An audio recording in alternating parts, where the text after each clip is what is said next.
Muy bien. Hola David, ¿qué tal? Muy bien, gracias. Aquí Eh, estamos de nuevo. bueno. Sí, sí. A ver si hacemos este episodio 7 después de tantos líos que hemos tenido para grabar. Pero bueno, va para adelante, gracias a Dios. Estamos en líneas rectas y este es, como dije, el episodio 7. Y la última vez comenzamos con el Evangelio de Juan y queremos seguir esta vez, pues, observaciones diversas acerca del contenido más que nada, por supuesto, y pues esperamos que sea de bendición. ¿Algo, David? Sí, Adelante. pues como comentamos en el último episodio, pues hemos comentado un poco que los sinópticos, eso es el Evangelio de Mateo, Marcos y Lucas, pues cuentan muchas veces las mismas historias y Juan, que es el último evangelio en publicarse, obviamente Ujú, busca pues contar otras historias, enfocar en ujú. otras historias. Obviamente hay algunas historias que están pues en los cuatro evangelios, pero hay algunas que son exclusivas, únicas para el Evangelio Ujú. de Juan. Muy bien. Entonces, voy a dar yo una lista de los eventos o personas en algunos casos, bueno, muchas veces coincide, ¿no? Que son solamente, solo los encontramos en el Evangelio de Juan. Sabemos que es diferente, ¿no? Como acaba de comentar David, de los libros sinópticos, pero a veces quizás se nos escapa dónde están los diferentes relatos. Entonces, quiero repasar lo más importante de lo que está en Juan, que no se encuentra en ninguna parte. Si no fuera por el Evangelio de Juan, literalmente, no sabríamos nada de estos temas. Por ejemplo, todo lo que es las bodas de Caná, el milagro de convertir el agua en vino y toda esa escena solamente aparece en Juan, creo que es el capítulo 2, ¿verdad? Luego, en el capítulo 3 está la famosa historia de Nicodemo, una, una de las más favoritas mías, la verdad, por la manera en que Juan lo trata a lo largo de su libro. Luego tenemos también en el capítulo 4 la mujer samaritana, también súper conocida, ¿no? Luego el Señor sana, el hijo de un noble, y creo que es el, igual me equivoco, ¿eh? Creo que es el capítulo 5 donde está el Sí, paralítico de Bethesda, sí, que sí. tampoco aparece en ninguno de los otros evangelios. Y también tenemos esa idea o esa pequeña conversación entre el Señor y sus hermanos o los hermanos y los que están alrededor, mostrando la incredulidad de los hermanos de Jesús, de los hermanos carnales, al principio de su ministerio. Eso no sabemos, creo yo, de ninguna otra parte. Y luego tenemos la mujer pillada en adulterio, ¿os acordáis de eso? Luego, ¿os acordáis esa historia? Creo que es el capítulo 9 del ciego de nacimiento y cómo hubo esa trifulca entre el ciego y los líderes, ¿no? Y todo eso que se armó con el Señor sanando a ese hombre ciego. Luego tenemos en el capítulo 11 tenemos la muerte y la resucitación de Lázaro, y también son historias muy conocidas, pero aparecen en el Evangelio de Juan. Luego, toda esa escena donde lava el Señor los pies de los discípulos, también eso es puramente y únicamente Juan. Y mucho del discurso que hay a partir de entonces. Y luego también está la conversación con María después de la resurrección. Esa tampoco aparece más que en Juan. Y luego, pues Juan se aparece a los 7 discípulos en Galilea y terminamos el Evangelio con esa conversación poco curiosa, ¿no? Entre Pedro y Juan y el Señor Jesús. Así que todas esas historias son únicas al Evangelio de Juan. Pues sí, la verdad es que vas por esta lista y dices, esas historias son súper conocidas y es increíble Sí. pensar que No aparece ni Mateo, Marcos ni Lucas, están Sí, sí. aquí en Juan. Pues Ujú. vamos a volver a comentar alguna cosa de esta lista, porque hoy en el tema que tenemos para conversar, pues vuelve a salir pues muchas historias que acabas de comentar, Andrés. Sí.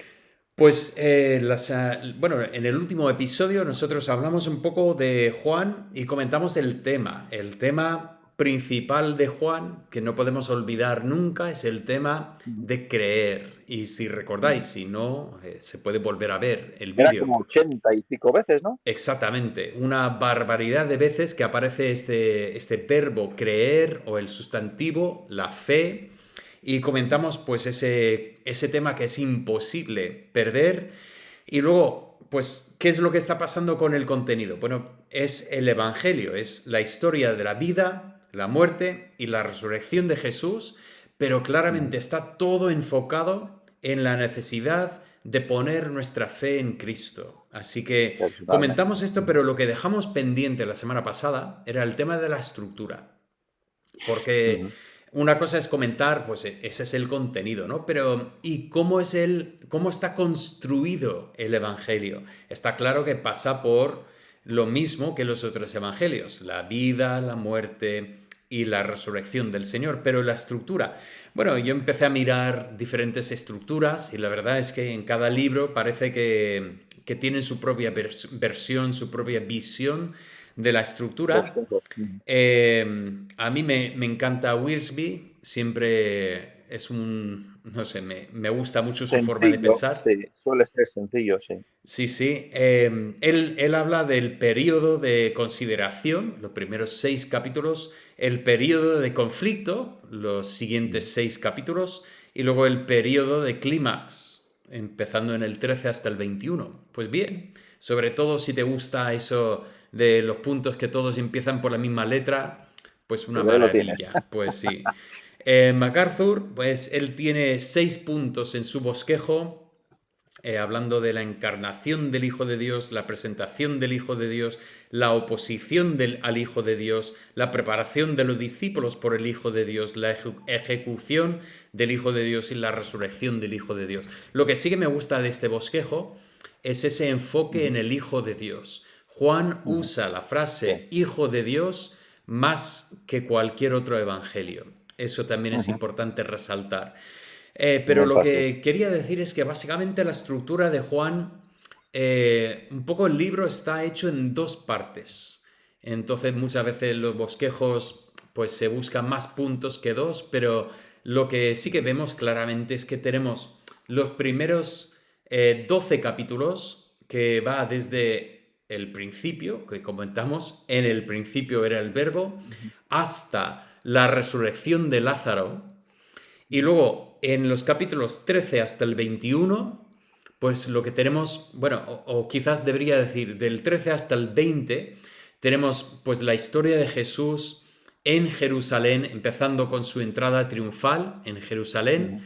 y luego enfocando en esa última noche, en la última cena con sus discípulos, largo Ujú. discurso que tenemos allí, esa conversación personal y preciosa entre Jesús y los discípulos, llevando incluso hasta el momento de la entrega y el juicio, la crucifixión y terminando, culminando con su resurrección. El capítulo Ujú. 21 funciona un poco como un anexo, porque Un ahí resumen. tenemos Ujú. una historia que añade. Parece que había un rumor en la iglesia primitiva que Juan no iba a morir y Juan Ujú. aprovecha ese anexo para recordar que Ujú. Cristo no había dicho que no iba a morir, solamente que no Claro. le dijo a Pedro cómo iba a terminar la vida del Sí. discípulo amado, pero desde luego no es lo más importante en el capítulo ese. Como tú has comentado, Andrés, esa es la única conversación que tenemos en las escrituras del Señor Jesús con Pedro después de la resurrección.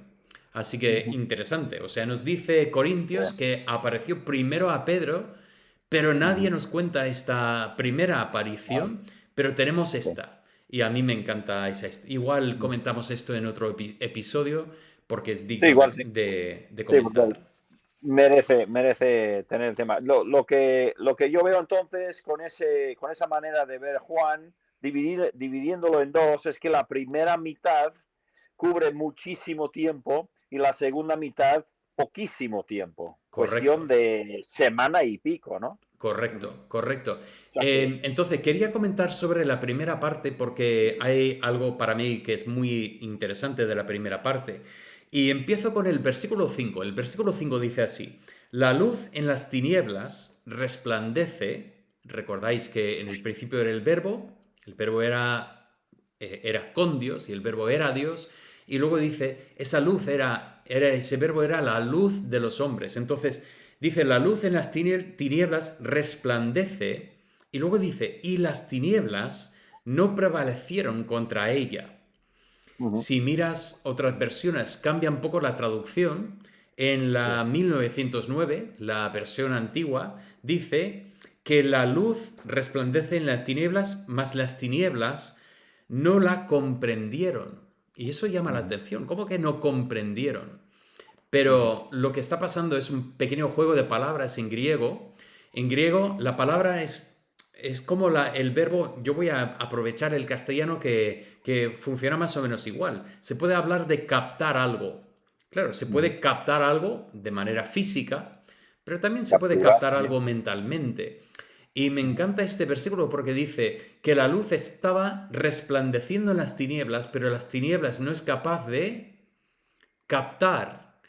Uh -huh. Y vemos en la primera parte del libro que las tinieblas constantemente no llega a comprender a Jesús. Uh -huh. Me encanta Sí, es una esa... incógnita para ellos. Uh -huh. Exactamente, Nicodemo, tienes que Sí. nacer otra vez. Y Nicodemo dice, ¿cómo? ¿Cómo puedo entrar otra vez en mi madre para nacer otra vez? Es que no es capaz de entender a Jesús. Y hasta, bueno, Jesús anuncia, ¿no? Que él dice, aquí en Juan, dice, destruid este cuerpo, digo, perdón, destruid este templo y en 3 días yo lo levantaré. Y en Uh su -huh. juicio, qué le acusan? Le De acusan eso. de querer destruir el templo, pero Jesús nunca dijo que él iba a destruir el templo, dijo, destruid este templo. No son Sí, sí, capaces de sí. captarlo. Y luego después, en la segunda parte del libro, lo que vemos es que no solamente no pueden captarlo mentalmente, sino que no son capaces de captarlo, de frustrar su plan. Todo lo Claro. contrario, Jesús es victorioso a Uh -huh. pesar de todos los esfuerzos de Satanás y de los que le odiaban para intentar acabar con él, y fue precisamente la manera de cumplir la voluntad de Dios. Así que este texto para mí es muy importante en este concepto de la Uh -huh. estructura del libro, que las tinieblas no puede captar, comprender, Uh -huh. incluso prevalecer contra Cristo. Sí. O sea que tiene como dos sentidos y los dos sentidos se cumplen. Exactamente. Y por eso me Muy fascina bonito. tanto esa Sí. pequeña Pues sí que, frase. sí, y sí que creó Jesús mucha, bueno, creó él, digo, ellos, sus enemigos, no entendían entre que estaba siempre curando los domingos, en el sábado, perdón, no el domingo, no, el Correcto, sábado, sí. y luego pues el tema del ciego, vamos, ahí hay un montón de conflicto entre las tinieblas y la luz. Al Efectivamente, final es eso. Sí, sí. efectivamente. Y lo que gana al Qué final interesante. es la luz. Porque Sí, la claro. luz, cuando enciende la luz, las tinieblas... Se van. Exactamente. Muy bien. Sí, sí, sí. Bueno, Andrés, comenta un poco sobre el número 7 y Juan. Sí, sí, sí, sí. Esto es curiosísimo. Algunos igual lo habéis notado, pero quizás no. Por si acaso, pues mira, queremos hablar un poco de del tema del número 7. Vemos que tengo aquí que el número 7 juega discretamente un papel importante a lo largo de los escritos de Juan, no solo el Evangelio de Juan. Estoy en Apocalipsis con los devocionales del domingo y estamos viendo también un montón de sietes. Y claro, Juan escribió el Evangelio y escribió Apocalipsis. Y tengo algunos números aquí que creo que os van a interesar, os va a parecer curioso. El número 7 o un derivado del 7 aparece 54 veces en Apocalipsis. 54 veces. Eso no puede ser por casualidad. Esto quiere decir que hay algo, merece la pena mirarlo un poco más de cerca. Ya sé que estamos hablando de Juan, pero comento lo de Apocalipsis porque, porque es el mismo autor, ¿no? Y algo se cuece entre los dos libros. Fijaros en el libro de Apocalipsis, hay 7 iglesias, 7 estrellas, 7 cuernos, 7 ojos, 7 ángeles, 7 sellos, 7 trompetas, 7 truenos, 7 plagas, 7 cabezas que son montes, 7 montes, y 7 reyes. A ver, yo me pregunto si Juan tenía 7 barcos y 7 pantalones y 7... Lo digo en broma, pero es un énfasis curioso. Y luego había una lista de otros temas que salían 7 veces en Apocalipsis. Estuve mirando y estudiando, algunos los descarté porque estaban un poco, algunas cosas la gente los fuerza, los intenta ver por todos lados, ¿no? Pero la palabra profecía, yo confirme estos con una concordancia, la palabra profecía sale 7 veces, la palabra abismo sale 7 veces, la palabra la hoz, sale 7 veces, y la palabra bienaventurado él o bienaventuranza sale 7 veces. Así que, en fin, ¿qué voy a decir? Eso es Apocalipsis. En Juan tenemos 7 testigos. Está Juan el Bautista, está el Padre, están las Escrituras, están las obras de Jesús. Estas todas son mencionadas por el escritor. Está el Espíritu, está el discípulo amado, y el Señor Jesús mismo a los discípulos y les llama testigos como un grupo. Vosotros seréis testigos. Entonces, hay esos 7 testigos. Luego hay, tú me comentaste este yo no lo conocía, el de 7 títulos.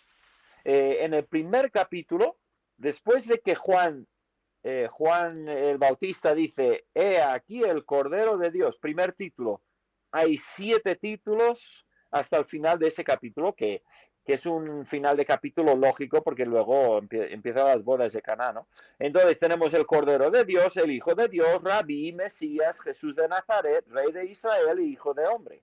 7 títulos. Luego tenemos 7 declaraciones del yo soy, que lo vamos a dejar para más adelante. Igual tú mismo harás eso, David.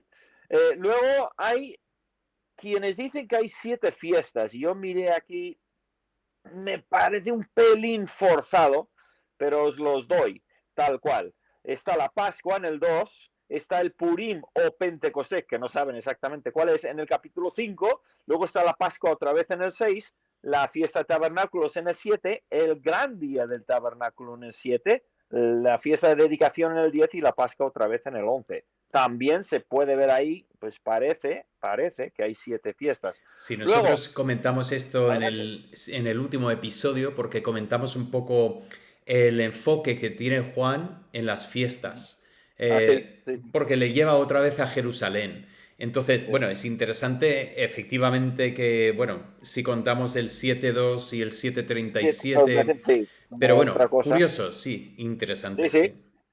Y luego, pues ya casi termino. Luego, esto no, yo no lo sabía hasta, creo que lo comentaste tú por primera vez. No me di cuenta yo de que en el libro de Juan se mencionan solamente 7 de los 12 discípulos.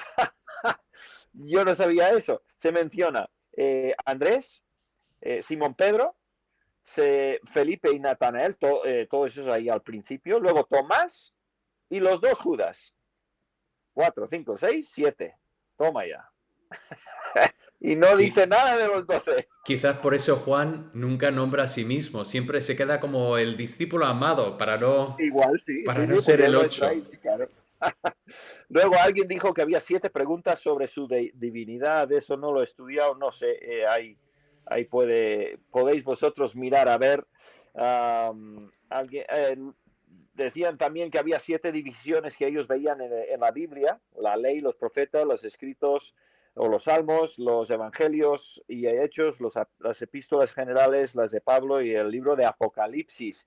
En el tiempo de Juan, cuando él escribe, pues estas ya se están formando, quizás Apocalipsis no, porque él mismo lo escribe, pero bueno, un montón de 7.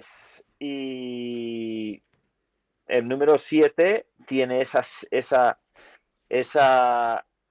y da esa impresión o da esa enseñanza de plenitud, de que esto es, así es. ¿eh? Esto está completo, no hace falta más que lo que tenemos aquí. Y puede ser que vaya por ahí también el tema. Pues sí. Pues continuando con ese tema de los 7, pues yo quería hablar un poco de las 7 señales en el Evangelio de Uh-huh. Juan.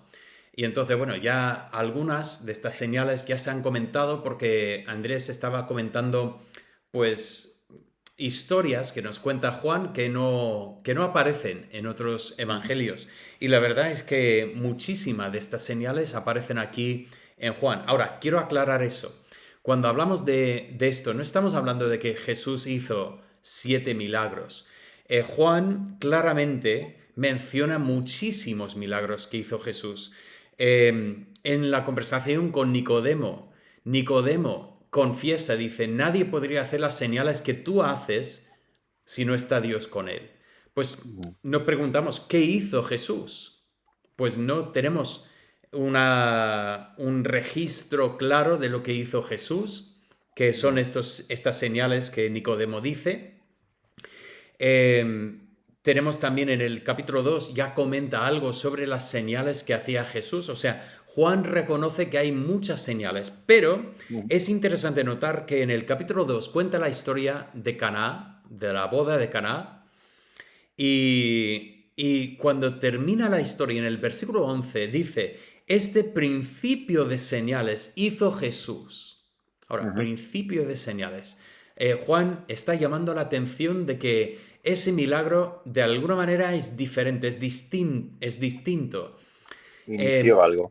y empezamos a entender que tiene algo que ver con un milagro público, aunque en ese caso realmente solo son los discípulos y los que sacaron el agua que se enteraron de lo que estaba pasando, pero de alguna manera es la primera señal pública del Señor Jesús.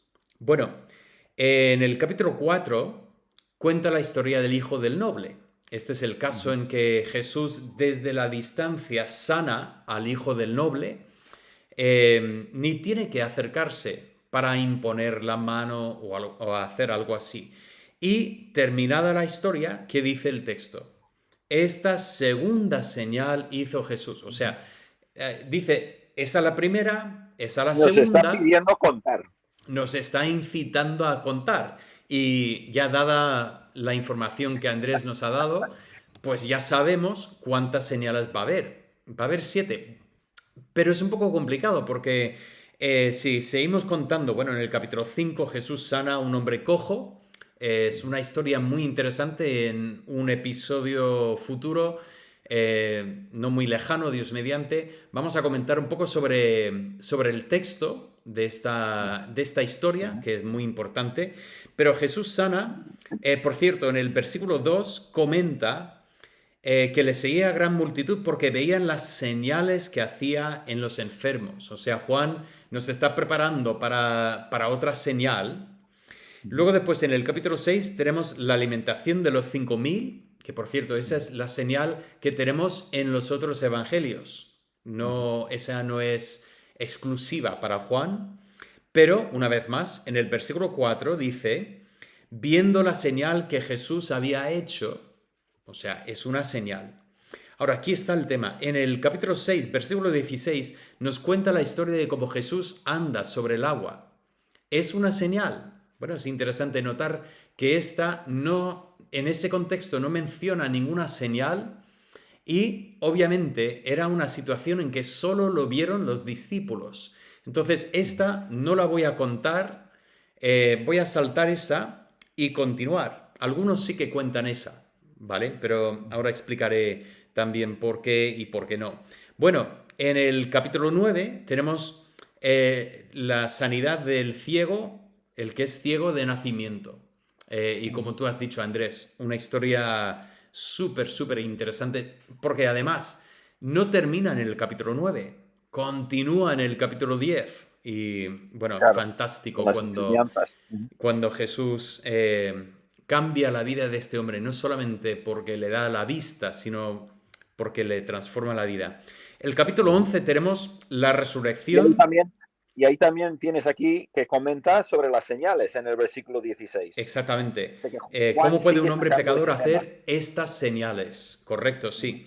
En el capítulo 11 tenemos la resurrección de Lázaro, que una vez más en el versículo 47 menciona, este hombre hace muchas señales. O sea, notamos ese tema. Y me gustó mucho como los del proyecto Biblia hicieron esto, que hay veces que lo hacen de manera fenomenal, son buenísimos muchas veces.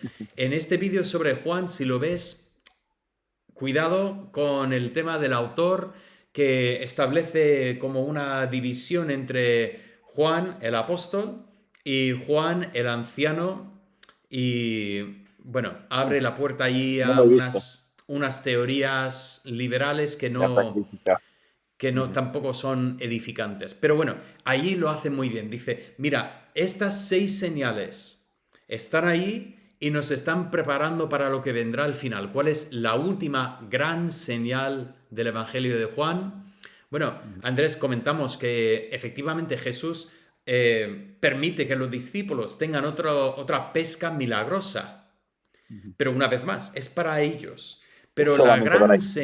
la gran señal es la resurrección de Jesús de entre los muertos. Y yo voy a terminar con esta séptima señal y así entiendo, aunque hay más milagros en el Evangelio de Juan, yo entiendo que estas son las 7 señales, pero creo que nos enseñan algo muy, muy interesante. Primeramente, noto que hay 3 señales que nos muestran que el Señor Jesús tiene autoridad sobre la naturaleza. Todos nosotros nos movemos dentro de nuestro contexto, pero el Señor Jesús se mueve incluso por encima de su contexto. Vemos que Él puede transformar la naturaleza física y de hecho también puede transformar la naturaleza espiritual del Por pecador. supuesto. Buen tema. Puede también multiplicar la naturaleza física, Ujú, o sea, en la alimentación de los 5.000, él ujú, pues toma la comida de un niño y lo multiplica para dar de comer a una multitud. Y luego después notamos que él también tiene autoridad sobre las enfermedades, incluso hasta la ujú, muerte. Y vemos que puede sanar a distancia, puede sanar en situaciones difíciles, puede incluso devolver la vida, puede incluso él mismo volver ujú, de la muerte. Y ese es pues una gran visión de quién es nuestro Señor. Vamos, ujú, si Él tiene tal autoridad, ¿qué dudas tenemos nosotros sobre lo que Él puede hacer en nuestras vidas? ujú. Pues sí, no sé cuánto tiempo llevamos, David. Tengo para un versículo. Tenemos un ¿Sí? minuto, así que Vale, vale, venga, vamos rápido. Yo quiero leer otra vez el versículo que se ha comentado en varias ocasiones de Juan hablando de su libro. Estamos leyendo del libro y él está hablando de este libro. Eso no sucede muchas veces en la Biblia.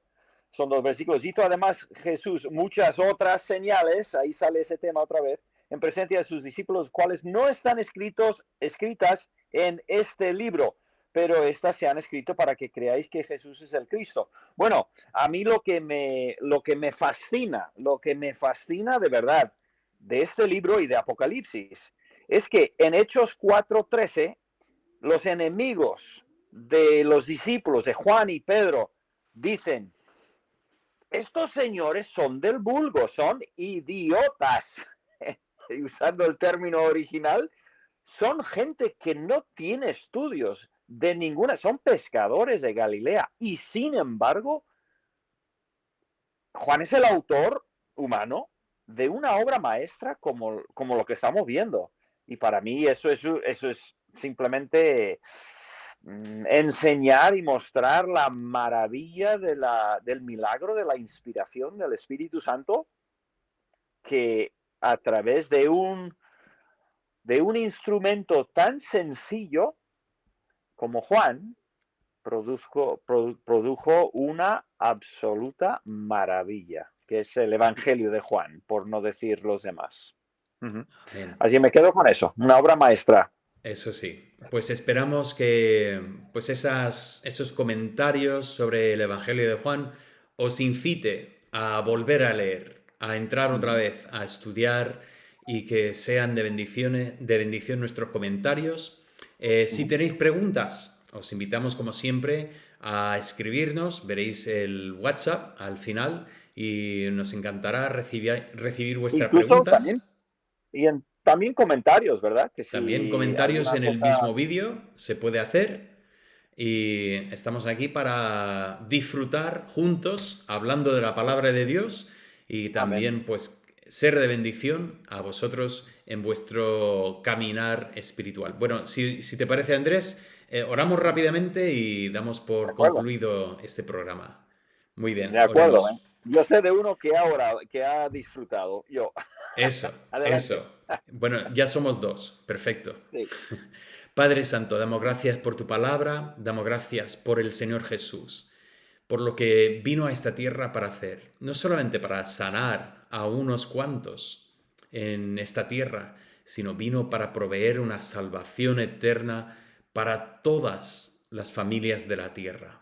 Así damos gracias por ese cumplimiento de la gran promesa a Abraham. Gracias, Padre, en el nombre de Cristo Jesús. Amén. Amén. Que Dios Amén. os Muy bendiga. bien. Adeu, te toca decir. Amén. Y Agur. Agur, Muy estamos. bien. Hasta Hasta luego, luego. David.